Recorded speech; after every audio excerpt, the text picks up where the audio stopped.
Assalamualaikum warahmatullahi wabarakatuh. Perkenalkan, nama saya Gana Syakila. Saya dari kelas Tadris IPS 5B, Fakultas Tarbiyah dan Ilmu Keguruan, UIN 1 Tulungagung.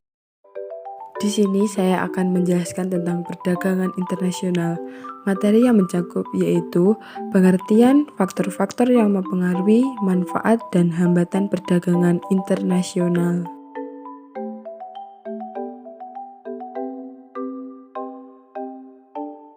Setiap negara memiliki potensi sumber daya alam yang berbeda-beda.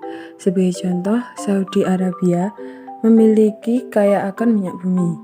Tetapi negara tersebut membutuhkan sumber daya lain seperti karet.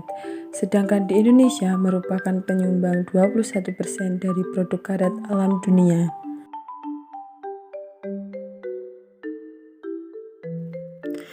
Perbedaan potensi sumber daya alam yang dimiliki Saudi Arabia dan Indonesia menyebabkan terjadinya perdagangan internasional. Saudi Arabia memperdagangkan minyak bumi ke Indonesia, sementara di Indonesia menjual karet di Saudi Arabia. Pengertian perdagangan internasional. Perdagangan internasional adalah proses tukar-menukar barang dan jasa antara dua negara atau lebih dengan tujuan mendapatkan keuntungan atau laba.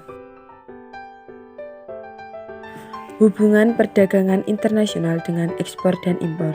Ekspor adalah mengirimkan atau menjual barang ke negara lain. Negara pelaku ekspor adalah eksportir. Sebagai contoh, Indonesia mengekspor biji kopi khas Aceh dan Flores ke Mesir. Impor adalah masuknya barang dari negara lain. Negara pelaku impor disebut sebagai importir. Sebagai contoh, Indonesia menerima impor non-migas berupa golongan mesin atau pesawat mekanik dan peralatan listrik. Faktor pendorong terjadinya perdagangan internasional. Perbedaan sumber daya alam yang dimiliki oleh setiap negara. Masing-masing dipengaruhi oleh luas daerah, letak geografis, dan iklim. Yang kedua, perbedaan tingkat kualitas sumber daya alam.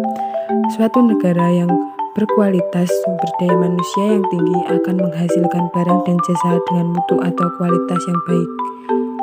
Yang ketiga, perbedaan iptek. Negara yang menguasai ilmu pengetahuan teknologi akan mampu memproduksi barang dan jasa yang lebih banyak dan bermutu dibanding negara yang tidak menguasai. Yang keempat adalah perbedaan budaya suatu bangsa. Perbedaan budaya suatu negara akan sangat mempengaruhi barang yang dihasilkan. Yang kelima, perbedaan harga barang, upah, biaya produksi, dan selera konsumen. Sebagai contoh adalah perbedaan harga barang dan selera konsumen. Selanjutnya yaitu manfaat perdagangan internasional.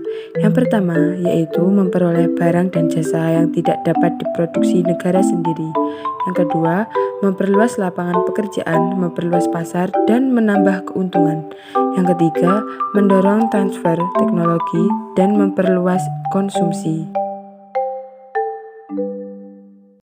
Materi selanjutnya adalah hambatan perdagangan internasional. Yang pertama yaitu kebijakan proteksionisme. Kebijakan ini adalah kebijakan untuk melindungi produk dalam negeri. Yang kedua yaitu kuota. Kebijakan ini adalah untuk membatasi jumlah ekspor dan impor barang di suatu negara. Yang ketiga yaitu adalah tarif pajak. Pungutan pajak yang dibebankan untuk semua barang yang melewati negara baik keluar ataupun masuk. Yang keempat adalah politik dumping.